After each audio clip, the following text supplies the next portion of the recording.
Alright, what is up everybody? We are back, and here today finally, with my top 50 anime of all time list. It's been a long time coming, but we're finally getting to it.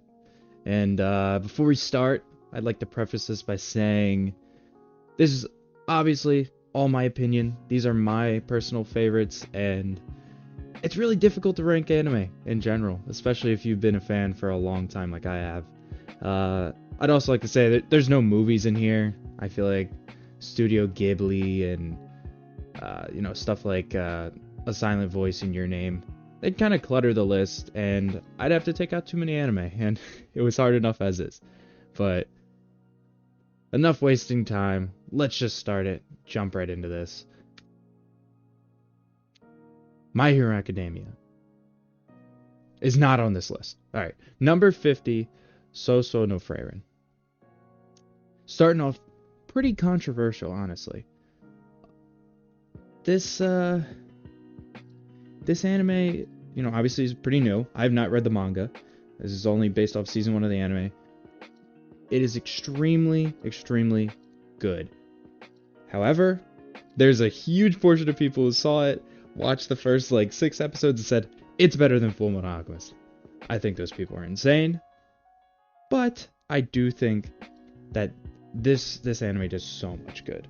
I love the fantasy world aspect. I love the characters.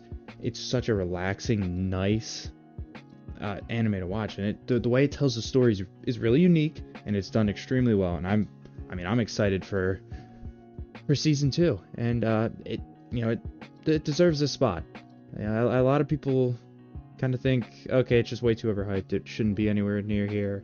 And some people, would put it like number 1, top 5. I think that's a little crazy. I think top 50, number 50 for me, is a pretty good spot. Alright. Moving on to Cyberpunk Edge Runners. I almost didn't add this into my list, but then I was thinking about it, I was going through iterations, I was like, it deserves to be here. Despite how short it is, it does the cyberpunk world and the relationship between David and Lucy so well. I couldn't not include it here. I mean, I've seen it 3 times myself, and it only came out a few years ago. And, every time it hits. It hits every time. I think they absolutely nailed the setting and the feel of the cyberpunk world that they're in. And overall, it's a great, quick story. I just wish we had a little bit more time, to be honest. I wanted a little bit more development, a little bit more time with the individual characters. Especially on the rewatch, you realize how fast it moves, and you're like, oh, I met this character 2 episodes ago and he's dead. But no, Cyberpunk Edge Runners is amazing, and falls at number 49. Okay. Number 48, Oyasumi Punpun. This is it's a rather harsh manga, I'll say. It's a very real, unforgiving manga. It's not for everybody. If you're looking at this list and you're not sure what to read or watch, maybe you want some recommendations, I wouldn't start with this if you haven't seen a lot. It delves really into human psychology and just the good and evil within human beings, and it is dark. It's very dark, but regardless, I do think it's done extremely well. I don't think it's perfect. A lot of people would say this is like top 10. I don't really think so. I think there needs to be a good balance between depth and, explaining psychology and philosophy and all that stuff. But it has to mix and balance well with a well-told story, really good characters. And I feel like that's often missing in this, and it's maybe that's just my personal opinion, but I do nonetheless love it. Number 48 is great. I've seen hundreds of anime and manga. So number 47, Jujutsu Kaisen. And I feel like a lot of people are going to hate this take. I think there's some people that would say, get it away from top 50. Doesn't deserve to be anywhere near top 50. And then other people will be like, that's top 5. If you don't have it in top 5, you're insane. I do love Jujutsu Kaisen, and I think especially season 1 was, the production value is phenomenal. And I'm typically not someone who's worries about animation or art or whatever, but when it's good, and you got to recognize that. And Jujutsu Kaisen is one of the best. And the fights are phenomenal. It's super cool, but let's just be honest. There really isn't much of a coherent story. And if you've read the manga, dude, I'm not even gonna get started on the manga and how it ends. It is awful. I'm just gonna be honest. It's not good. But again, 47 is very high. So, yeah, I think it's a good spot for me. I think a lot of people would disagree. Number 46, Dr. Stone. I love this anime. Back when it first came out, people loved to hate on Dr. Stone so much. And I get it. They love making fun of the first opening. And I get it, it's funny. There were a lot of people who really did love it, and I was one of those people who loved it. I don't think it was, perfect or anything, but I had so much fun watching it. It was so interesting. The scientific stuff, I'm no scientist, but the scientific stuff is at least mostly accurate. But yeah, I do love Dr. Stone. I think season 1 was really, really good. Season 2 kind of started falling off. Honestly, I was lost in season 3. It dropped off to a pretty significant level, but I'm really excited for season 4.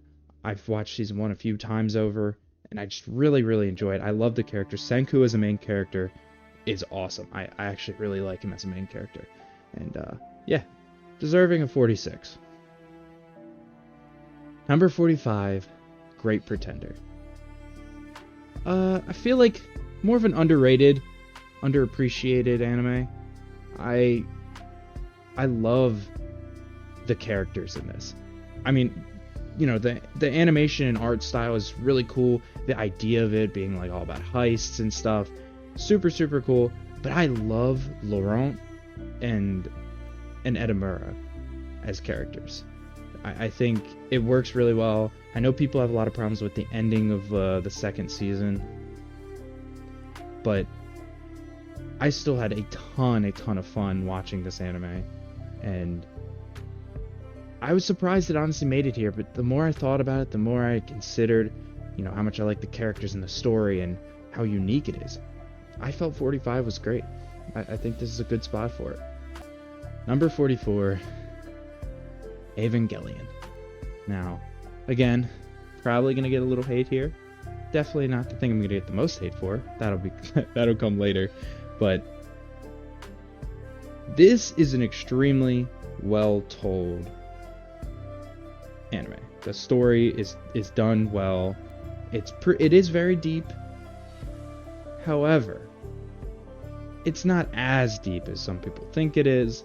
In my opinion, maybe I'm missing out, maybe this, that, and the other. I do appreciate it for what it is. I think number 44, top 44 is really good. But I think people overhype it to a good amount. Like, people always have it like this is, number 1, number 2, number 3. I don't really see that for myself. I think the characters could have been better. I know, you're not supposed to love Shinji that much, but he could have been better. They could have just done more, I feel like, in terms of, I don't know, making you feel for and connect to the characters. You don't really get it for most of them, in my opinion, at least. But I think a lot of people overhype it. But again, number 44, pretty high. All right, moving on to number 43, we have Bleach.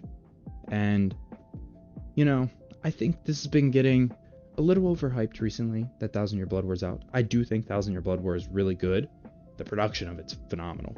But I want to kind of, bring it back down a little bit. I do love Bleach. Again, it's in my top 50. Some people would be like, oh, it's the best of the big three. It's, a top 5, top 10 anime.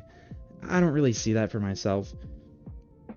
I have too many issues with, the story and some of the characters. Some of the arcs just aren't good, in my opinion. There is a lot of filler. Typically, I can ignore filler, but the Bleach filler is, like, really randomly thrown in there. It's really off-putting. And, nonetheless, I think Bleach is one of the coolest anime out there. I mean, it has amazing villains.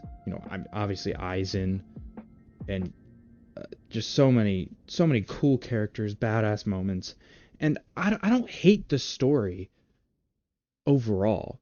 I just feel like there's a lot of holes they're really off-putting to me when I watched it. But I do love Bleach. I think Ichigo's a great main character.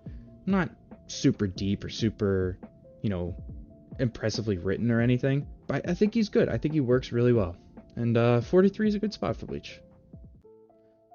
Number 42, Soul Eater. And I'm starting to get a little bit into this list, and people are going to be like, really, you're putting this above that, this above that? Don't worry, it'll get worse. It'll get worse. But, let me know. Let me know below. Anyways, I love Soul Eater. I had a few issues within. Maybe the ending could have been better. I heard the manga ending's different. I've only seen the anime. But I love this cast of characters. I love the vibe, and I love just the setting of Soul Eater. It's really cool. I think Black Star, Death the Kid, Maka, and Soul are all such great characters. I mean, Death himself's super cool and funny and goofy. Excalibur. It's just Dr. Frankenstein. It's full of amazing characters. You love to see them all on the screen. It's perfectly balanced, action, comedy. Speaking of underappreciated, not talked about enough anime, we have at number 41, Anohana. This is such a great story. The emotions that you feel in this, they get you. You really can feel for the main characters and even the side characters. And, it's a bittersweet ending and just a bittersweet story overall. But I think it's told extremely well, and it impresses me. I'm very impressed by how well a story like this, I don't want to spoil it for anyone who hasn't seen it, but how they go about telling it and doing this, I was very surprised in how much I loved it and how well they did it. I think, if you're into slice of life, maybe a little sad, emotional, drama type stuff, for sure check this out. You will not regret it. I absolutely love Anohana. I think Jintan's actually a really great main character. Despite him not being, exciting or super, intricate, he's real. He feels real, and I appreciate that. Alright. One of the bigger controversies for my list, number 40, Cowboy Bebop. I don't know many lists where people have actually seen Cowboy Bebop and didn't put it in their top 10. To be honest, top 5 or top 10. I keep saying that, but it's true. People, especially with Bebop.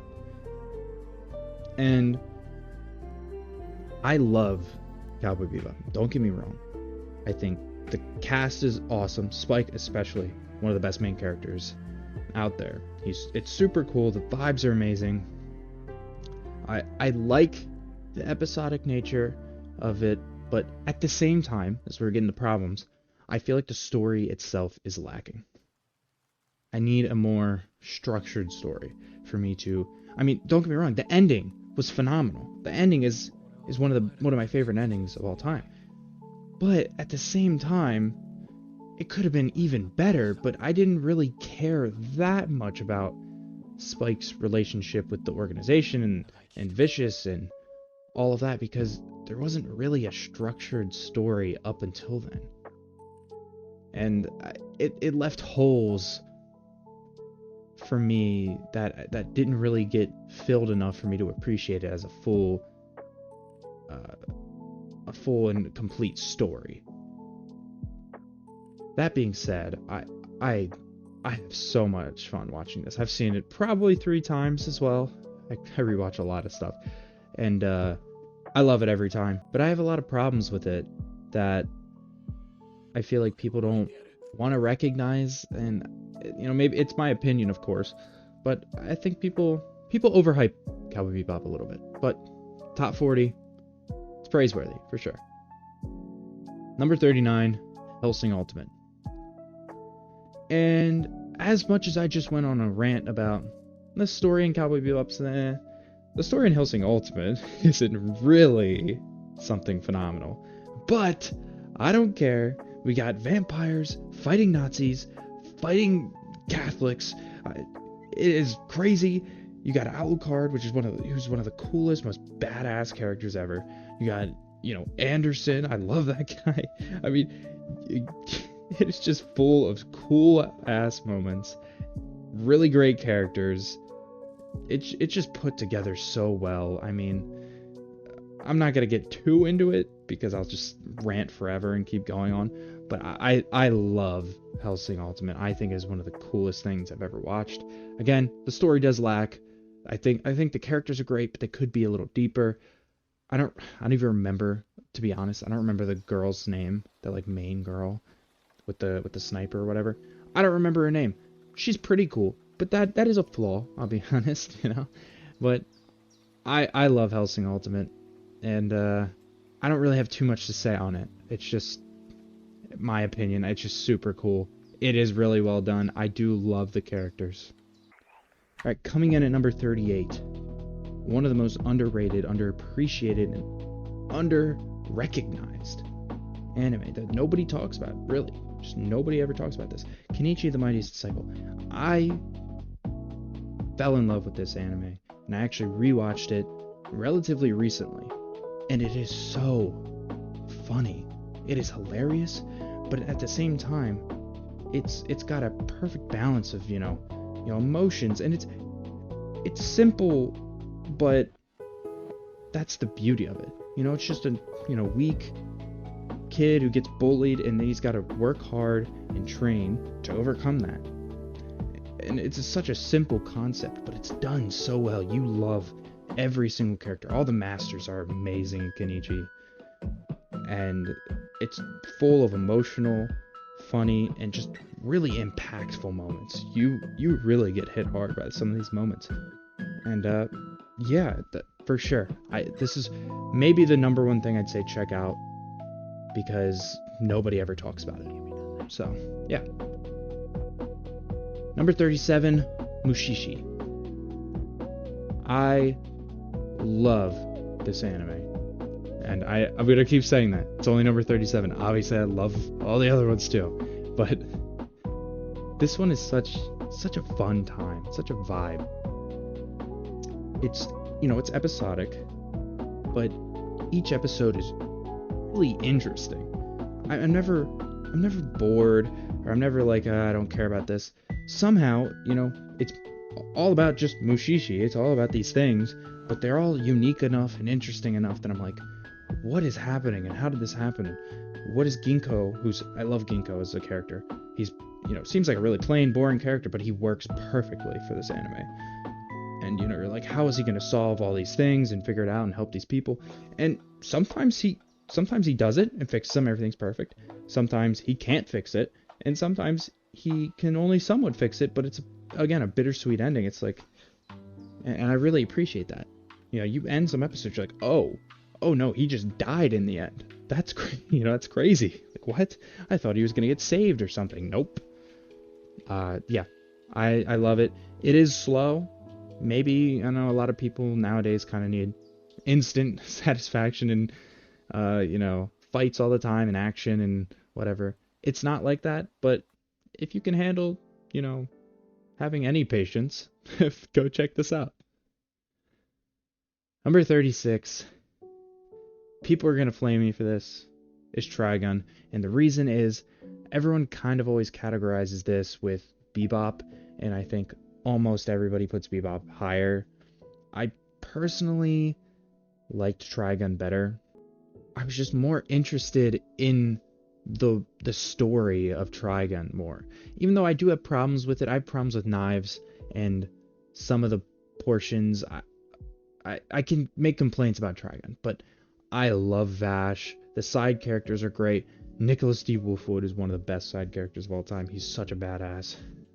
And it's really cool. I mean, it's again very similar to Bebop. If you haven't seen Trigun, it's pretty similar to Bebop. But I just personally, I felt like I enjoyed watching it more, honestly. Even though most people like Bebop better. But again, my opinion. Trigun, amazing. 100% deserving of number 36. Number 35, we have Vagabond. This is such an amazing manga. Watching the development of Takezo or Musashi and him changing as a person, it's so good. And I love the setting. I love the art. I mean, look at the art. Look in front of you. The art is amazing. I love all of the side characters pretty much. It's such an interesting story, and it just really gets into a lot of philosophical and even psychological aspects of humanity and warriors and what it really means, what is true happiness. I think the farming arc is awesome. It might be my favorite arc in the whole thing, but I will say the fights, even in just the manga, the fights are awesome. You really feel like you're in the fights. You really feel like you're watching the fights. And few manga, in my opinion, can do it as well. I think, obviously something like Berserk, which we'll talk about later, can do that. I feel like I'm in those fights, but it's definitely present in Vagabond. So, yep. Very, very good. Alright, coming in at number 34, we have Parasyte. And I feel like this is a pretty well-known, well-appreciated anime. Maybe it's not talked about as much recently in the last couple of years, though. It's like a decade old. I really love this. I remember watching it shortly after it came out, and it was one of the things that helped push me even further back into anime. And I really love Shinichi as a character, and Migi, obviously, the Parasyte, he's really cool too. But Shinichi's such a great character. I love the development, that the contrast between, him losing his humanity, Migi gaining his humanity, and overall, the story has some problems, I will admit, but it's super cool. I really like this idea. The fights are really great. It gets into a lot of philosophical debates and brings a lot of that stuff up, and I really appreciate that. I think it makes the story more well-rounded, and I feel like I can appreciate it more rather than just parasites killing people, right? So yeah, I think for those reasons, it sits at 34 pretty solidly for me. This is another point where people are going to say I'm crazy. Number 33, better than Cowboy Bebop. Love is War. I absolutely adore this anime. I don't know if this is one of the most fun I've had just watching an anime. I grinded season 1. I didn't watch it as it was airing. I watched it like a month after it all came out. Oh my gosh, it is so good. I love all the characters. I love the idea. It's just rom-com Death Note, and it's done beautifully. How could you not love this? It's just full of hilarious moments, really just cool, funny moment. Like, I don't know. I love it. I think maybe season 2, 3, and so on aren't as good as season 1, but they are full of great moments at the same time. Don't get me wrong. But a lot of people had problems with the repetitiveness of it. I didn't really get that. People said that they were like, by the 4th episode in season 1, I just dropped it because it's just too repetitive. To me, that's crazy. I loved every bit of season 1, and it sits at 33. I don't care what anyone says. Alright, moving on to number 32. We have Konosuba. One of the best comedy anime out there. It is an isekai, but nobody really cares about that anymore because it's just freaking hilarious. I love Kazuma is one of my favorite main characters of all time. And I mean, the side characters with Aqua, Megumi, and Darkness are just awesome. The dynamic between them all is perfect. I'm just laughing the whole entire time I'm watching this. It has a unique sense of humor and a unique way of delivering the different comedic aspects of the anime. But it also includes some cool scenes, some emotional scenes, and I appreciate that. But overall, I really just loved it. I had a ton of fun watching it. I thought it's hilarious. It does the fantasy aspect really well, and it does a good job making fun of, traditional isekai and fantasy tropes. And yeah, I think well deserving of 32. Alright, moving on to 31. We have Spice and Wolf. And I'm not super big into rom-coms, or just romance in general, but I love Spice and Wolf. And despite maybe a lot of people couldn't get into it because it is very slow. Don't get me wrong, it's very slow. Some parts are boring. But once you get into it, once the relationship develops between Lawrence and Hollow, it is really, really good. Just the dialogue and the dynamic between the two. I think it's done extremely well. I've not seen the new adaptation that came out last year.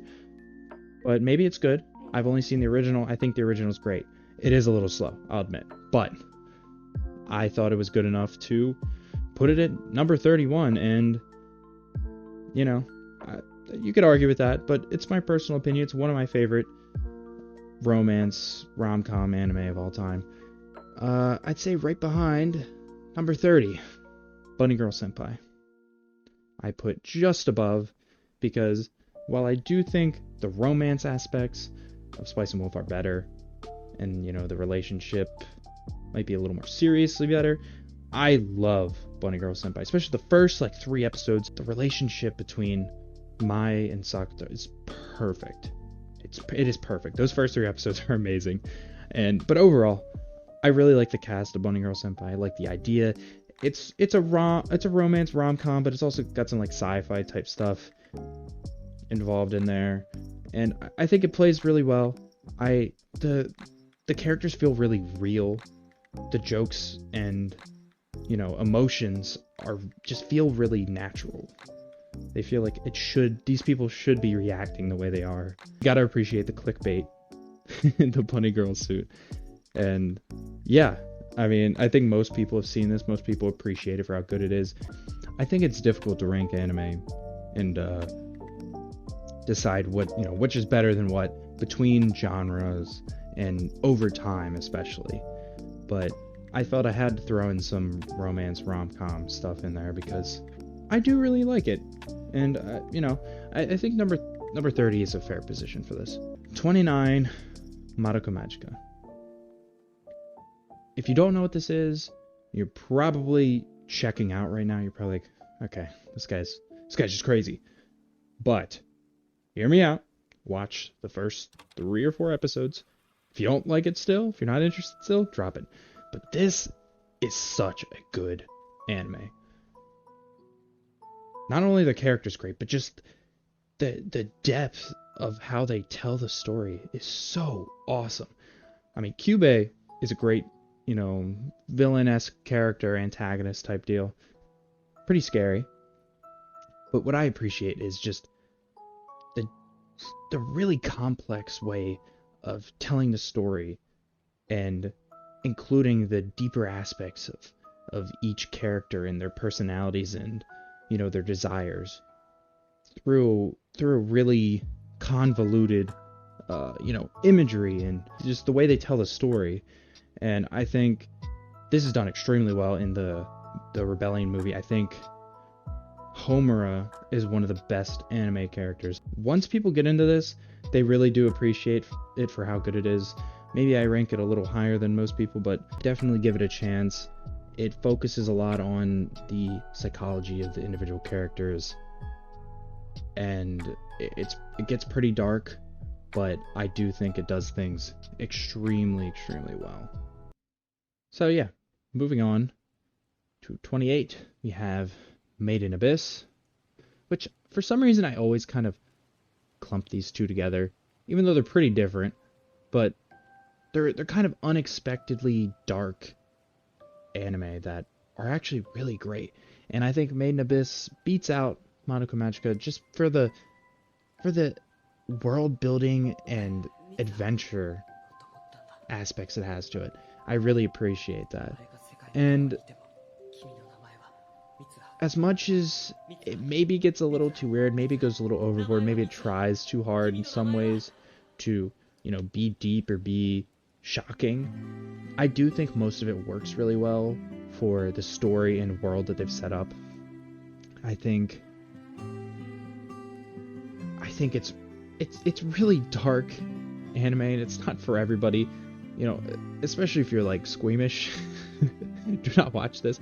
But if you don't care about that stuff, if you want a really interesting story with an interesting world, watch this. I think Bone Druid is a fantastic antagonist, and I can't wait for more of this.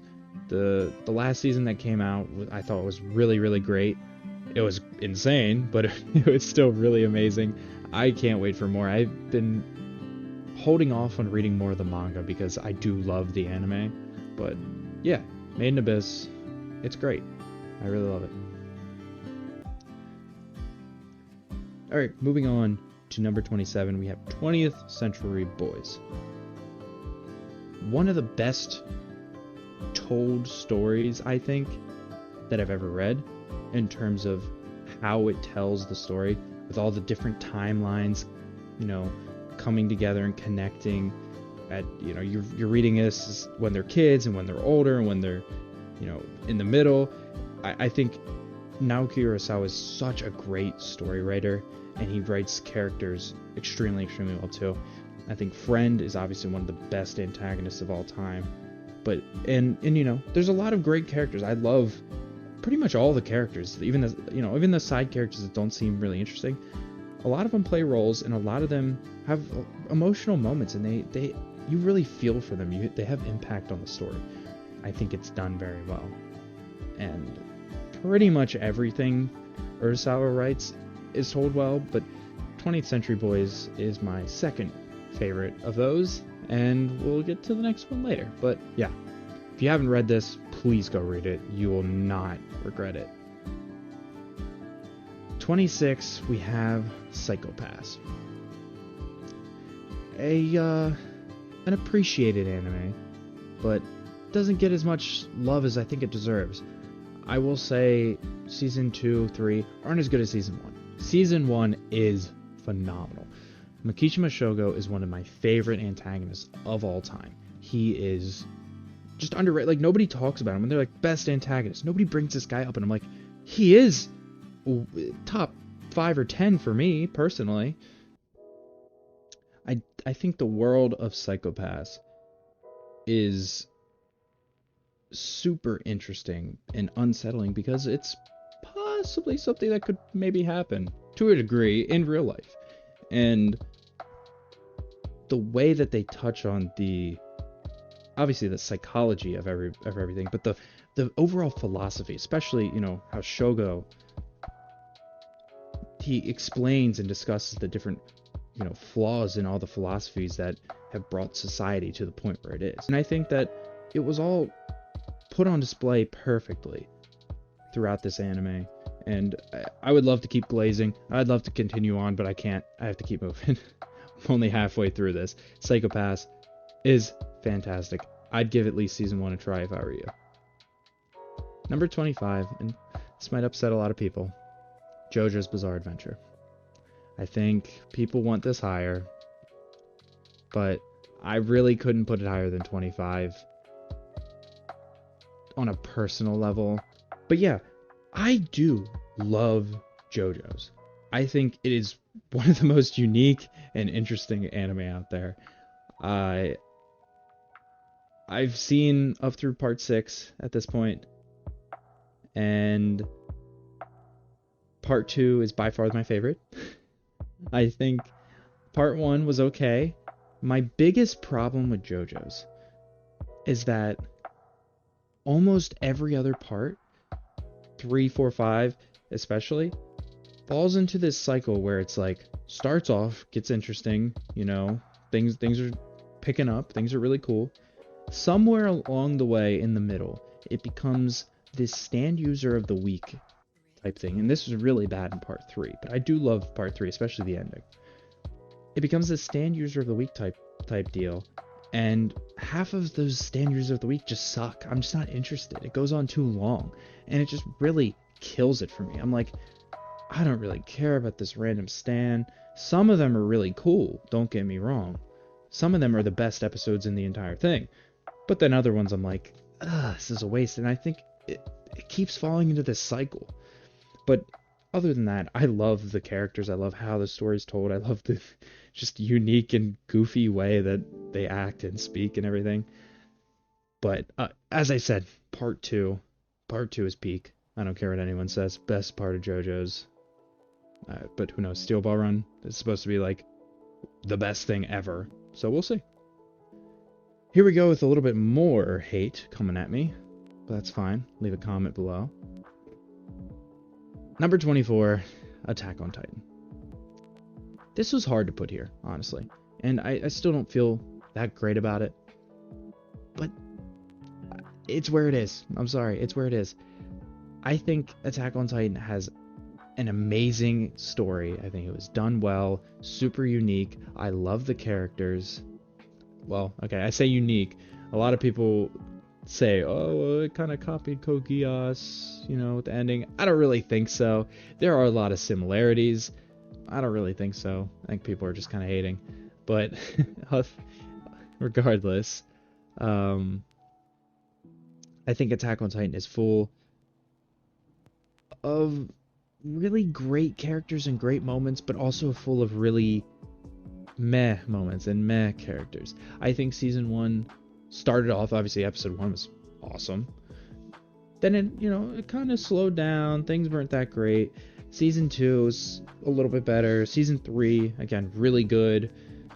It kept getting better. The moments kept getting there. I mean, the production of Attack on Titan is so cool. Yeah, it gives you goosebumps. I mean, every character on the screen right now is amazing, with the exception of post-time skip Mikasa. I do not like her at all. Not one. I think they butchered her character, in my opinion. And, say what you want. I had problems with the ending and a lot of the overall story of Attack on Titan. I think after the time skip, it became peak, but also bad at the same time. Like, it was like a roller coaster. I was like, oh my god, this is like the best thing ever I'm watching right now. And then I was like, what am I watching right now? This is terrible. And that kind of killed it for me a little bit.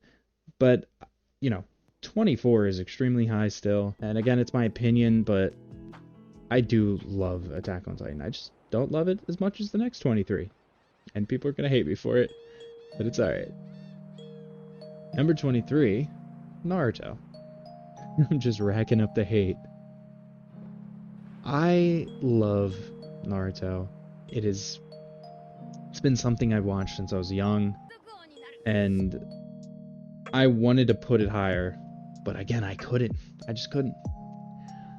I think Land of the Waves, Chunin Exams, 3 Sannin, Sasuke Retrieval, all of those arcs are amazing, especially Chunin Exams and Sasuke Retrieval. Those two are some of my favorite arcs ever.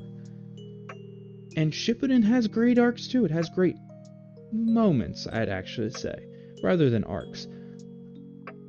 I think, everything with the Akatsuki was pretty damn cool, but there was a lot of crap in the middle. But my real issue is the last, 200 or so episodes, maybe more, that encompass the war arc to the end of the anime. I have so many problems with that. It's got a lot of great, cool, badass moments, but it's got way too much crap. I'm not going to sit here and list all the things or go on, but, I mean, just everyone fighting a white Zetsu, get out of here. I don't want to keep talking about this. I'm going to get mad. I love Naruto. I really do, and I really wanted to put it higher, but I could not because of the war arc and the ending of the anime. Of Shippuden, at least. Number 22 is Yu Yu Hakusho. And I didn't feel right about putting this above Naruto. And I still feel iffy about it, but I felt like I had less problems with Yu Yu Hakusho. And I think Yusuke is way better character than Naruto. And really, I like all of the main four in Yu Yu Hakusho better than even Sasuke as well. I don't really like Naruto or Sasuke. That's another thing about Naruto. I don't really like him. Sasuke was cool when he was a kid. Not really cool now. Naruto was cool when he was a kid too. I don't really like him in Shippuden. But whatever. We're past that. Yu Yu Hakusho. Yusuke is one of my favorite main characters of all time. And I feel like his role in this story and the development he goes through is actually done really well. I know a lot of people about the ending, and it was very rushed. I'll admit, it was extremely rushed. If it wasn't rushed, it could have been cool. I even think the ending of the Sensui arc was a little bit rushed. But overall, other than that, especially the Dark Tournament, I love the Dark Tournament. And the Sensui Chapter Black arc was also amazing. But, the whole Dark Tournament was just such a spectacle. I had so much fun watching. I actually rewatched it earlier this year, so maybe that's turning the tide a little bit, putting it a little higher for me.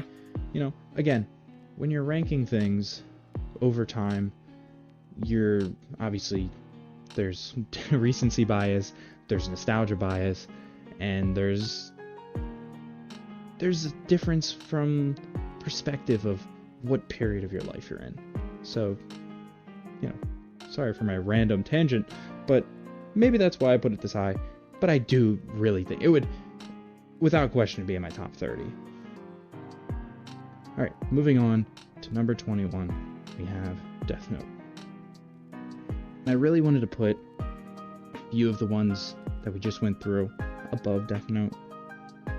But the more I thought about it, the more I was like, Death Note had just such a fantastic span of episodes until certain events happen on episode, was it 27 or something? If you know, you know. And the show drops off, but it's still pretty good. The ending, I think, is really good still. But those especially the first few episodes, oh my god, are they amazing. Oh my god, are they amazing. The way it's told, the dynamic between Light and L, it's just so cool. But yeah, I think everyone recognizes, who's seen it, that Death Note is one of the best anime of all time. I'm no exception to that. I absolutely loved it. I've rewatched it a few times, and it's just as good every time. Coming in at number 20, you have Magi and The Adventures of Sinbad. Kind of include them into one. It's all the same story. If you know me at all, if you've seen anything of me or any of my posts, you might know Sinbad is my favorite anime character of all time. And people might call me crazy for that, but come on, look at this guy. He is everything. He's deep, he's complex, he has a lot of emotional moments, but he's also a badass Chad. He's just OP. You can't beat this guy. This guy is the perfect character. He's inspiring. If you watch Adventures of Sinbad especially, the speeches this man gives, holy shit, you feel like you're there in the crowd watching this guy give the speeches. Aside from me glazing Sinbad, I do think Magi is an extremely interesting and unique anime world. I think it gets really deep into politics and philosophy that it's actually one of the better representations of that in anime. The manga is pretty good, but I would say if you're maybe interested, maybe you want to try it out, start with The Adventures of Sinbad. It's chronologically more accurate. That comes first, obviously. And it's short, but it's full of badass moments, comedic moments, emotional and impactful moments. Just talking about it now, I'm gonna rewatch it. Nope, it's on my schedule. I'm rewatching it. Don't care. Alright, moving on. Continuing to flame me. Think about this, guys. Fairy Tail at number 19. Death Note, JoJo's, Attack on Titan, Cowboy Bebop, all aren't as good as Fairy Tail. I've completely lost everybody, haven't I? I better have. Because this is a crazy take, and I'll admit it. But I don't really care. Because I love Fairy Tail. And I completely understand the criticisms at the same time. Power scaling doesn't make sense. Some of the arcs are kind of weird and dumb, and some of them are cringe, some of them just don't make sense. I don't care. I don't care, because more than that, Fairy Tail is about... It's literally about friendship. People say, oh, it's terrible because power of friendship. No, no, no. Power of friendship wins fights, and that's great, because that's the point of this entire anime, is the power of friendship. They want you to feel like you're part of this group of the Fairy Tail Guild, and you can feel for each character, and you understand why the power of friendship works and why it works so well. Super cringe even saying that or thinking that, but it's true, and they do it extremely well. I think the cast is awesome. You know, judge them if you want, but especially Loxus and Urza. Those are my two favorite characters in the entire anime. Especially Loxus is he's such a great character. He develops amazingly, and he's just a badass in general. Urza is maybe my favorite female anime character of all time. Did I say that before? Maybe she is. But people sleep on it. People sleep on Fairy Tail. They, are just, they've heard how bad it is. They should hate it. It's not supposed to be good. This, that, or the other. Please give it a shot. Alright, moving on. Another controversial one, honestly. Number 18, 7 Deadly Sins. Once Season 3 came out, this went from one of the most loved anime to one of the most hated anime. And I understand why. Season 3 was garbage. The animation was garbage. They completely butchered it. And just even past the anime, I don't think they adapted the manga that well. But I can look past that, having read the manga. But even then, just season 1 and 2 are enough for me. They're enough for me. I'm not saying the story is anything perfect or the antagonist or anything perfect. But you know what is perfect? The characters. Honestly, the characters are so good. Especially Ban, Escanor, and Meliodas. And Estarossa. I think all 4 of those characters are top tier. Especially Ban. He is maybe my 4th favorite anime character of all time. I think the writing in his character is phenomenal. I don't even know what else to say. It's so good. I think the dynamic between all of the 7 Deadly Sins is extremely interesting and unique, especially between Ban and Meliodas. Their friendship is awesome. And I think this shouldn't even be really a question, because Escanor exists. One of, if not, maybe the most badass anime character of all time.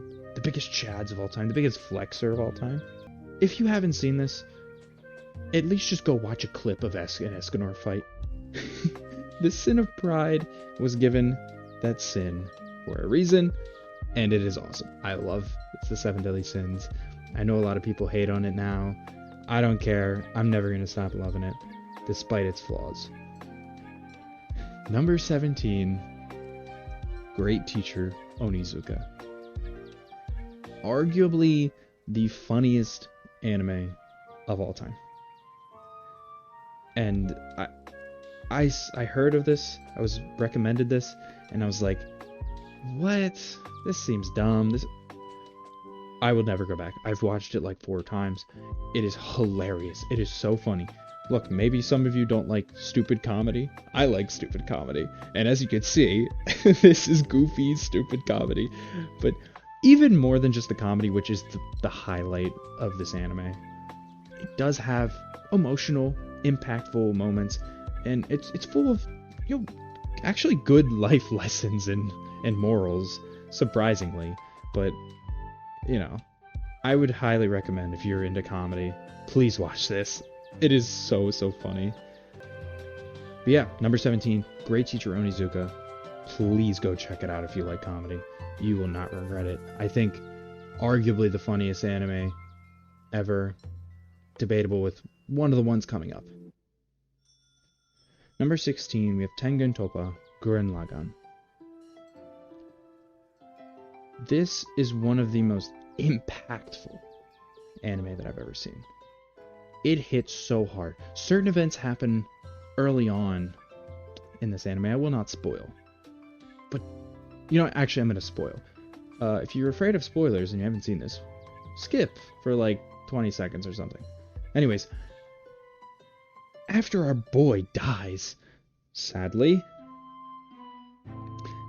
Kamina continues to be the best and most influential character in the entire anime. He literally encourages and influences Simone and all the other people in Team Daiguren to continue pushing forward, to continue pushing outside of outside of what they know, outside of the paradigm. They just continue to move forward, and it's so inspirational. It's so impactful. It hits you hard. The emotions are there. The characters are great. I love the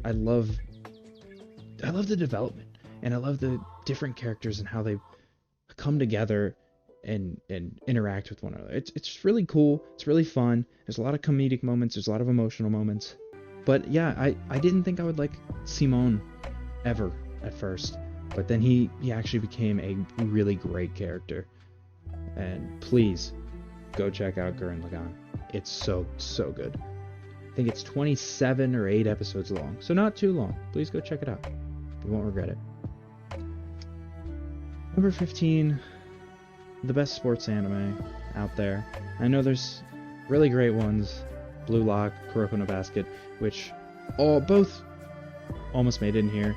Slam Dunk, I am not fully through. I think Slam Dunk might actually break my top 50. We'll see. I'm not through enough of it to give a fair estimate. But anyways, Haikyuu. I never thought that volleyball would be so interesting, so just enticing. I just, like, my eyes are glued to the screen every time I'm watching this. But just even the games in Haikyuu, just watching each of them, you feel the tension, the stress, the excitement. It just hits you so hard. And I mean, I don't know if it's how the music is, the production, the animation, all of it coming together is so good. Oikawa is one of the best overall anime antagonists ever in a freaking volleyball anime. Who would have thought? But I just love it. I love all of the characters, pretty much. The dynamics between them is really great. I think the character writing itself is pretty good. It's lacking in a couple places. In terms, Hinata is a great main character, but he's not a fantastic main character. I'm nitpicking here, really. But overall, who would have thought volleyball would be this freaking good? Alright, moving on to number 14, we have Kingdom.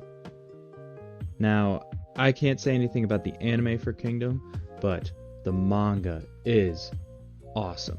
I absolutely love the Kingdom manga. I'm so disappointed in myself for holding off for so long to start it. I had heard about Kingdom years and years ago, but really only these last 2 years did I get into it, and instantly jumped up to 14, which is insane to think about, because it's kind of hard to beat nostalgia, right? Like, there's things I watched years and years ago, I'm like, oh, I love that. But Kingdom is just that good.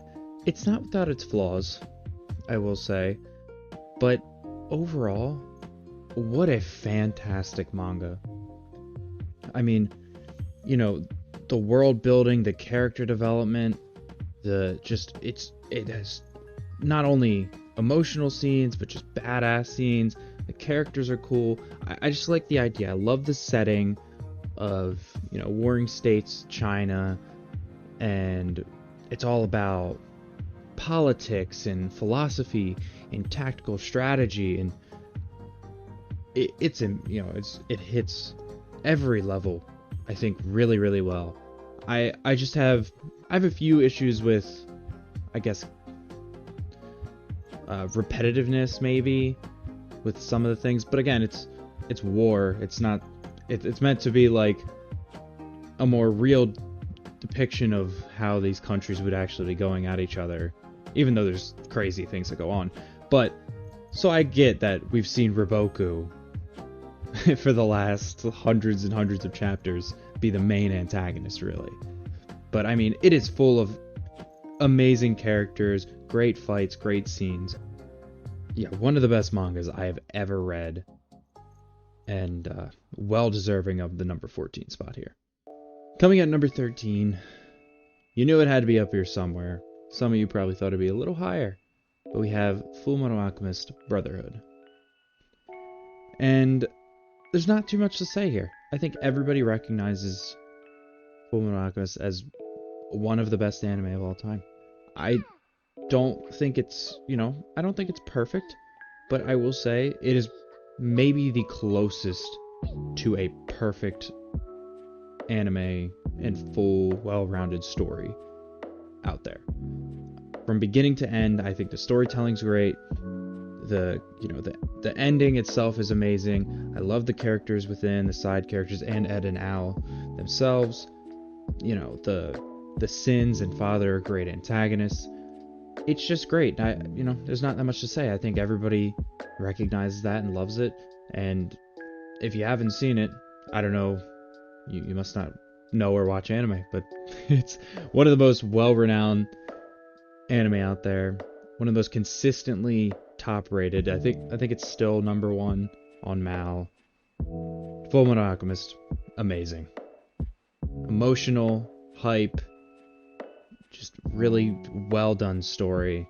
Hits on every single topic. Great.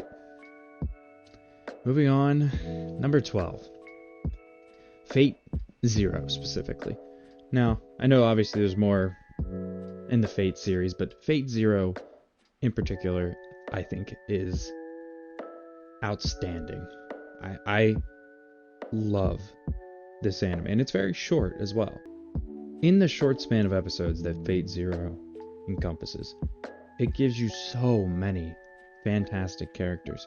The 4 on the screen are S-tier characters, really. Especially Ryder and Gilgamesh being 2 of my favorite characters in all of anime. Both in my top 10 or 15, I believe.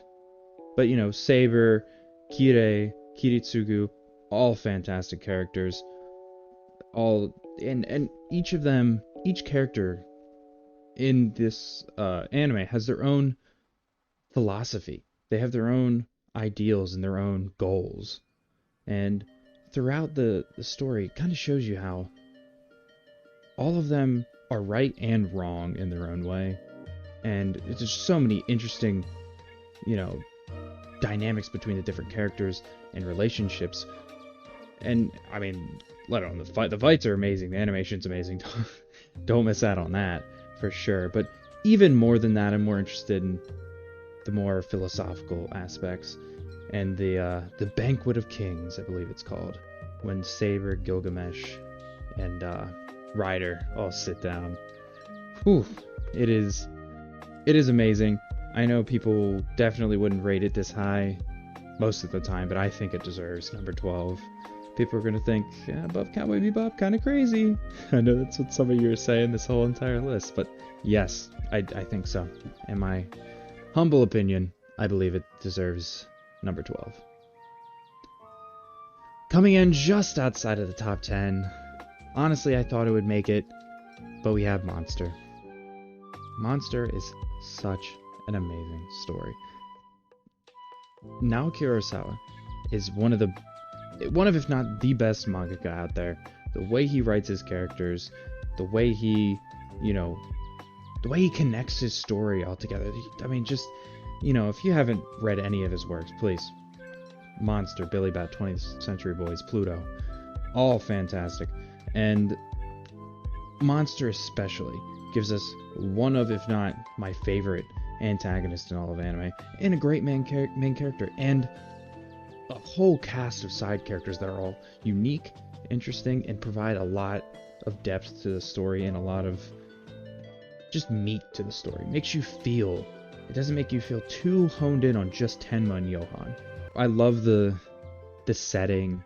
I love the different philosophical ideas that are touched on, and then obviously the psychological states of both Johan, Tenma, and even more than that, all of the rest of the characters that interact with them. But I love Monster. It is such a great anime and manga. Both are great. but the anime does a really good job at it's a little slow, but it does a really good job at making you get that mysterious, eerie feeling all the time, and whew, it is great.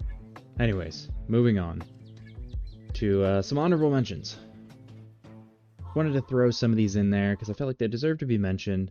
Some of them are really close to my top 50. Some of them if I finish them, I haven't read all of them, like something like Slam Dunk. I'm still not caught up fully, well, it's over. I haven't fully finished it. So I don't know, maybe it will make it in my top 50, but all of these deserve to be mentioned, and you'll see some stuff like Demon Slayer, Dragon Ball. Sorry, they didn't make it. They don't make the cut. Demon Slayer and Dragon Ball are, in their own unique ways, extremely special and notable anime. Demon Slayer, with its, animation, production, and all that, is awesome, but it falls short in too many other ways. Dragon Ball, gotta give credit where credit's due. Godfather of all shonen. It is great in many ways, but it is terrible in other ways, and that's just my opinion. Alright, moving on to our top 10. We have Vinland Saga. I fell in love with this anime and then the manga. And when it came out, I believe 2019, I was like, whoa, Viking anime? That could be cool. That might be cool, just watching them fight and stuff. Absolutely not. Absolutely not. That was like one of the least amazing parts about it. Though it was cool, don't get me wrong. But oh my gosh, who would have thought the story, the world building, and the character writing in something like this would be so fantastic, so perfect. I mean, you have amazing characters that are already established, like Thors and Askeladd, who you understand and learn more as you read the story. And then you have amazing developing characters, like obviously Thorfinn, who's one of the best written and developed characters in fiction, really. Yeah, I love so much about this. I love how harsh it can be, how real it can be. It doesn't hold back on, the realities of the time period. And it's a really interesting story, and the contrast between, Canute and Thorfinn is great, and just the whole world is kind of flowing at once, and it does that very well, I think. There's a few flaws, in my opinion. It just gets slow sometimes in the manga. I think, I want the manga to obviously continue on and finish. It's very slow coming out, but it's also, the story itself gets kind of slow, chapter by chapter. But overall, absolutely deserving of number 10. Moving on, one of the craziest takes out of all this. Number 9, above Vinland Saga, Monster, Cowboy Bebop, Evangelion, we have Food Wars. I don't care. Sue me. Sue me all you want. Judge me all you want. Hate me. Actually do. I don't really care. Leave it in the comments. I might be stupid for this take, in your opinion, but I don't care, because I love Food Wars with a deep, burning passion. This may be the single most fun I've had in one night of watching anime.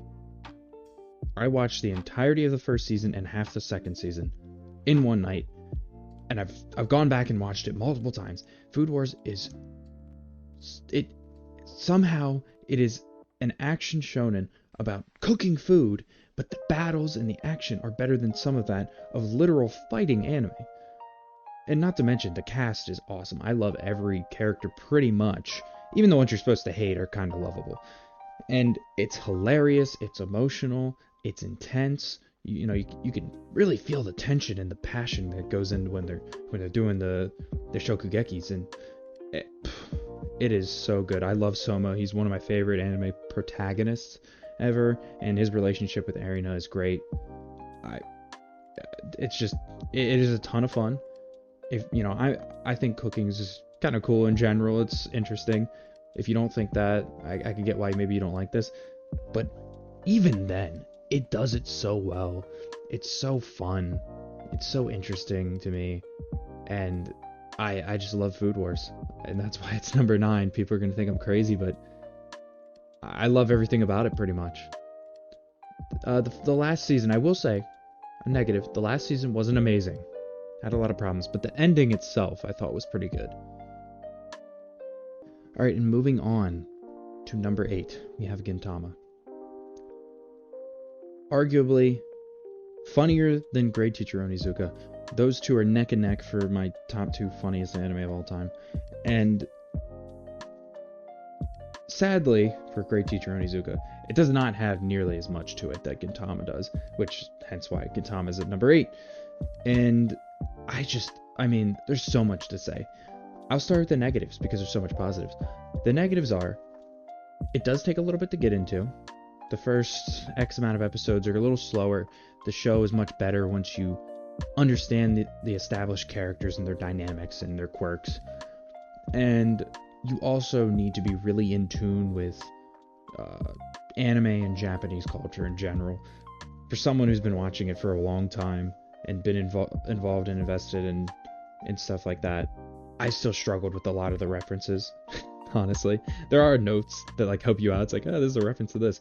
But regardless, this is full of top tier characters, peak comedy moments, peak emotional moments, great written arcs in general. Just like the Shogun assassination, and all throughout the last like 4 or 5 arcs of the main story is just unbelievably good. And I never thought it would get that good, but it just continuously gets better and better. There's so many hype, intense, badass moments chopped right alongside with these comedic moments, and it doesn't really ever feel like it takes away. You can have evil evil penguin Darth Vader coming in and trying to take over the world, and you can still have a serious emotional story attached to that, and it just blows your mind. You can have Death Note toilet paper battle in bathroom stalls right next to an emotional scene in an arc, and it just works perfectly. Gintama it's unlike anything else. It is completely unique, and it is I mean, I really only put it at number 8 and not higher because some of the references I don't get, and some of the episodes are a little slower, and it's a little harder to get into. I think some episodes and some quirks that they go with, like for certain mini arcs, they miss, and then you're sitting there for like 3 or 4 episodes and you're not really that interested. But I mean, other than that, absolute peak. Number 7, we have Steins Gate. Steins Gate is one of the best, if not the best, sci-fi pieces of fiction out there. Which is crazy to say, maybe for some people, but I think so. I think it does time travel better than pretty much anything else. Okabe, also known as Mado Scientist Toho in Kyoma, is my 6th favorite character in anime, maybe 5th. I think he fits this role absolutely perfectly. Makise Kurisu is my 3rd favorite female character in anime, I think. And their relationship is so good, and it ties into the story extremely well. And just the complex story and character development that Okabe goes through, and through all the trauma and stuff that he goes through, it's just, I don't know. To me, personally, I think it's done extremely well. A lot of people criticize it, and they say, the first 12 episodes suck, or whatever, until it gets to like these intense moments. But I don't really think so. Yes, the first 12 episodes were slower, but it kind of you kind of have to establish things. You kind of have to build up, right? It's supposed to be a little bleak and a little kind of boring seeming, because it sort of has a mystery aspect to it, and a little bit of a, you're kind of unsure about like what is going to happen. They're doing this time travel stuff. You're not really sure what goes on, and then shit hits the fan and stuff goes down, and it is just peak from there on out. And I think it has a great ending. I love it. I love Steins Gate. Again, very personal list. I think some people wouldn't put it this high. A lot of people like it, but on a personal level, I really fell in love with this anime, and I've watched it many times over. Speaking of another anime that I fell in love with that I didn't expect to at first, number 6, Mob Psycho 100. Who would have thought that it would be this high on my list? I surely didn't when I watched season 1 when it started. I was like, this looks alright. Looks similar to One Punch Man. Kind of weird. Nope. It is so good. Not only is it hilarious and kind of cool, you know, I don't know if I'll say super unique in the idea of, you know, psychics and stuff, but it is unique in the in terms of storytelling. And Mob as a main character, he's not one of my favorite main characters, but he works pretty well. And the idea of having a mob, or just, you know, a background, standard, fitting with the crowd character, it actually works really well. And I think the philosophical and psychological aspects that they kind of touch on with Mob's character, and they contrast it with Reigen's character, Reigen is one of my favorite characters ever. He's hilarious, but also he's inspiring. He's real. He's one of the most real characters in anime, and I really appreciate that. I really appreciate his writing. On top of all that, I do love how the characters are, how they interact, how funny it can be. But I mean, it is also such a cool anime. When those crazy scenes happen, the music, the animation, everything, you're feeling it. You're like, oh my gosh, you're getting those goosebumps. It happens. I mean, that's one of the best parts of, you know, anime. That's why people love action genres. You know, they love the fights. They get the goosebumps. And Mob Psycho does that 10 out of 10. It is so good. Moving on, just above Mob Psycho is One Punch Man. Despite what everyone says about Season 2, I really did like it. I think it earned it. I think Season 1 is one of, if not the most perfect seasons of an anime ever. I mean, it's comedy gold throughout. Epic scenes, emotional scenes. Not like super like, oh, you're gonna cry emotional, but, you know, impactful scenes. And people say it's not deep at all. I think Saitama is an extremely deep character. I think he's a great character. But, you know, the comedy's peak, the action's peak. I love the music. I love everything about it. And then continuing on with the manga. I mean, the manga is beautiful. And it's really cool. I love Garo as a character, especially. I don't want to forget to mention that. I think Garo's an extremely well-written character. A lot of people hate on him because they hate on Season 2, but I don't care. I think he's really well-written. I can't wait for Season 3 to be adapted, finally. Apparently they're starting, finally. And, yeah, I think it's going to blow up the internet if it does good. And for well-deserving reasons. I think One Punch Man is so unique, but also so standard. It makes fun of so many, you know, shonen tropes, so many action anime tropes, and it just adds so much spice on top of it. I think it's phenomenal. I love it. Number 4, you knew it had to be here somewhere, Hunter x Hunter. The manga is a little hard to read. It's a little rough at times and slow, but the anime itself, oh my gosh, it is so good. It has, you know, some of the best antagonists, I think. You know, maybe not Genthru or something like that, but we got Hisoka, we got Meruem, and Chrollo. You see them all here. I had to display them because I love all of these characters. I think they're just extremely well-written characters, and they fit into their individual, you know, arcs. Or for Hisoka's sake, he's kind of there a lot. I think they're just perfect. I think Hunter x Hunter does extremely well in... It does good in world building. I wish there was more world building, honestly. And I know it gets into it in the manga with the Dark Continent and stuff, which is nice. It's nice, but more than that, just the depth of everything is so good. The Chimera Ant arc and the Yorknu arc are two of the best arcs in all of anime, hands down. Hands down, they're up there. But, you know, even more than that, I just love the music, the adventure, the fun that's had. And, you know, Gon isn't one of my favorite characters. He's not one of the best main characters, but he does go through a lot of development and grows, especially, obviously, the Chimera Ant arc. But just and I haven't even mentioned Nen. What a cool power system. That and Stan's from JoJo's, but Nen I think is cooler. It makes everything so complex and technical and it adds so much spice. It's not necessarily about this guy has 5,000 power and this guy has 6,000 power, so he wins.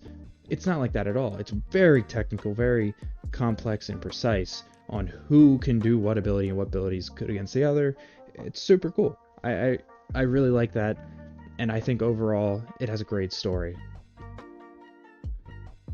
Moving on to number 3, we have Code Geass and a very blurry Charles Z. Britannia. I didn't notice that before. Whoops. Anyways, Code Geass is such a great anime, but really, it beats out Hunter x Hunter because it is the best ending of anything that I've ever seen, I think. Certainly anime. I don't think there's a single anime that really comes that close to the ending. There's other good ones like, Fullmetal Alchemist has a great ending, I think. Cowboy Bebop. The ending to Code Geass is perfection. I love Lelouch. Lelouch is top 10 characters of all time. He's maybe my favorite protagonist, honestly. And Lelouch is he's really such a great character because of how imperfect he is. He seemingly was perfect at first. He thought himself to be perfect. He was a genius. He thought he could do anything easily. He kind of got power hungry, and we could see how that affects him throughout the story, and how not only that, but the different characters and friends and relationships he builds around him, how that all affects him. I'm not saying, though, a lot of people criticize Code Geass. There are a lot of in between scenes and episodes that are just like, is that necessary? Like the the Zero mask gets put on the cat and he's running around and stuff. Not really necessary episode. But despite all that, it still makes it to my number 3 spot because it does have flaws. Of course, all of these anime have flaws. But the ending is not flawed. I'm sorry, the ending is perfect to me. But again, I pretty much like all the characters, and then how using the Geass and going through all this really affects Lelouch mentally. I think it's amazing. I think he's one of the best written characters in anime, and despite all of its problems, Code Geass is peak. I don't care what anyone says. That's my opinion. I love it. Alright, moving on to number 2. We have One Piece. You knew it was coming. Just had to decide where it would be. One Piece has many flaws. People complain, and I agree with a lot of things that they complain about. Notably, the pacing, especially post-time skip in One Piece. But, I don't care. Because one, you could read the manga, which is better for pacing and storytelling-wise. But I don't care because there is just so much that is peak in One Piece. There's so much that is unbelievably good, as in, like, characters. The characters are amazing. The backstories, the emotions you feel, the world building is the best world building in pretty much anything I've ever read. And it just continues to get better. I mean, it's not even over. And it's just full of great villains like Doflamingo, Blackbeard, Kaido, even. I have my, I judge Kaido for this or that or the other, but he's still a pretty good villain overall. And just, it is fun, adventure, emotion, impact, everything. It hits you so hard. And it is telling such a fantastic story. I mean, once One Piece finally comes to an end, it will be my number 1. Unless somehow it really gets jacked up. I'm going to be honest, though. It will take my number 1 spot. I think Oda is absolutely cooking. It's not without its flaws. And I think certain things like Nami's character and the dynamics between the Straw Hats have really struggled post-time skip especially. But despite all of that, we're still cooking. It's so much good coming out. I mean, Egghead was great. We're getting into Elbaf, which is so far really cool. Crazy stuff's happening already. And I'm just so excited to see what's going on. And I'm always happy to reread it. I'm currently rereading it, actually. And there's just so much to it. Though it's such a dynamic, free-flowing world that is ever expanding. And it's really impressive that Oda was able to do that. So, well-deserved number 2. I don't think it's that big of a surprise to anybody, really. Maybe they thought it would be my number 1, honestly. Unless you know, and have heard, that my number 1 anime or manga of all time is Berserk. What else could it be? Berserk has some flaws. And rest in peace, Kentaro Miura. And, you know, being unable to finish the story. But despite it being not finished and, you know, pretty sizably away from the conclusion, it is still the best thing I have ever read. It is the best piece of fiction that I've ever consumed. I think the character writing of Griffith, Casca, and Guts alone is better than pretty much anything else I've ever seen. You know, people have their judgments about it, and I can see some of them, but I think the way that they write Guts' character, from his birth even, all the way through the entirety of Golden Age, and then pushing that through Conviction, pushing that through, you know, the Millennium Falcon, it's so good. I think, obviously, the obvious thing, as you can see here, the art is, oh my gosh, the art is beautiful. I mean, just look at it, just enjoy. Look at it. It really puts you into the scenes, into the fights, into everything. And I do, you know, again, I'm not somebody who judges that much on art or on animation or whatever. But I will acknowledge that it makes a story better, for sure. Especially a manga, which I can feel like I'm in these scenes. I can really get invested in it. It's really easy. And I think the most important thing with Berserk that makes it number 1 for me, yes, the writing, but on top of the writing is the deep philosophical arguments it tries to make, or at least the philosophical debates that it touches on. And I think that the Conviction arc is especially good in terms of these, you know, philosophical discussions that Berserk brings up, and there are a lot of them, and I just really appreciate all of them. There's never really, you know, a dull moment. People judge it, maybe it's too gory, maybe it's too sexual, whatever. I think it ties most of it in very well into the bigger picture and the deeper, you know, idea that it's trying to reach and touch on, rather than some stuff which kind of just throws it in there for shock value. Maybe it does it sometimes in here, I won't lie. But overall, Berserk is full of fantastic characters that are some of the best written in fiction.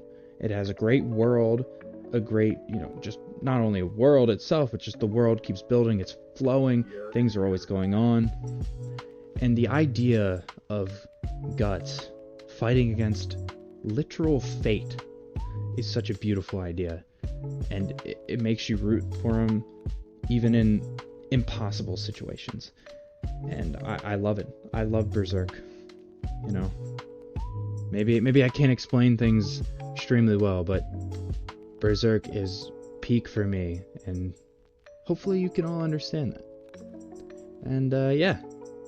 So anyways, that was it. That was the top anime. Yeah, my 50 favorite anime. Comment your top 5, top 10, top 50. Who cares? Comment below. Let me know what you think about mine. I'll let you know what I think about yours. See who's got a good list out there. But I appreciate you guys all watching, even though this is completely unscripted and it's kind of just like me ranting, so it probably sucks. But hell, let me know if you want to see anything else. Peace.